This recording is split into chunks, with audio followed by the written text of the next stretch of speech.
கார பணியாரத்துக்கு ஃபஸ்ட்டு மாவு எடுத்துருக்கோம். திக்காக எடுத்துக்கலாம். அதில் உப்பு போட்டு கலந்து வச்சுக்கோங்க.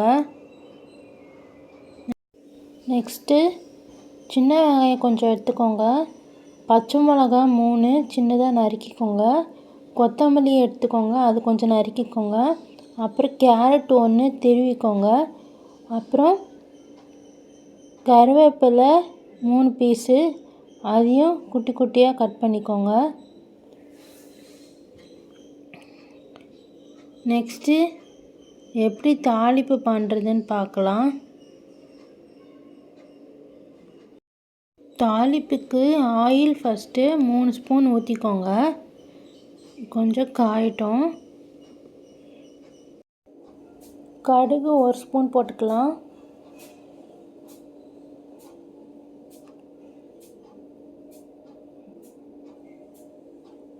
உளுந்து 1 ஸ்பூன்,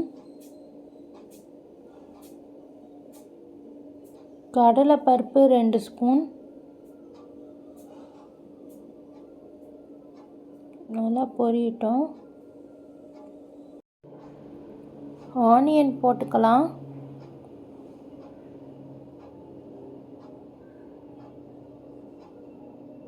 அடுத்தது கருவேப்பிலை.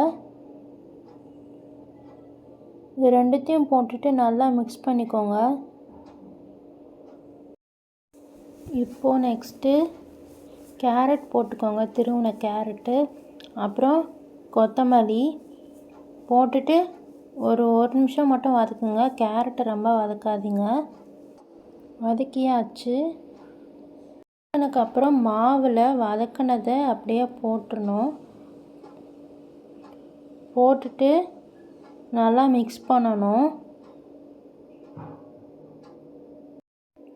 மாவில் வதக்கினதை கலந்து வச்சுட்டோம். நெக்ஸ்ட்டு எப்படி பணியாரம் சுடுறதுன்னு பார்க்கலாம். பணியாரம் செய்கிறதுக்கு ஃபஸ்ட்டு பணியாரக்கல்லில் ஒரு குழிக்கும் எண்ணெய் ஊற்றிக்கோங்க.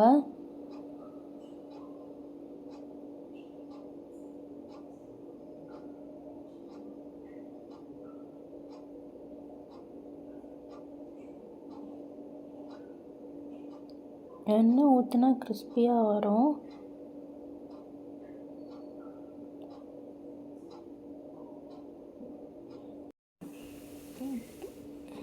நல்லா சூடாயிடுச்சு. இப்போது ஒரு குழியிலையும் மாவு ஊற்றிக்கோங்க.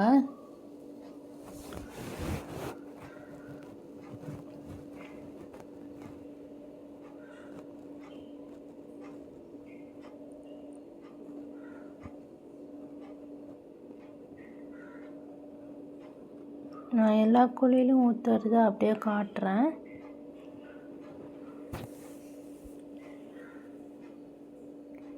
இந்த பணியாரம் சாப்பிட்றதுக்கு நல்லா கிறிஸ்பியாக இருக்கும்.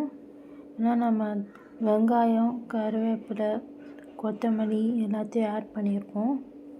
ஸோ டேஸ்ட்டு செமையாக இருக்கும். ஒரு வாட்டி ட்ரை பண்ணி பாருங்கள் வீட்டில். எப்படி இருக்குன்னு கமெண்ட்ஸில் சொல்லுங்கள்.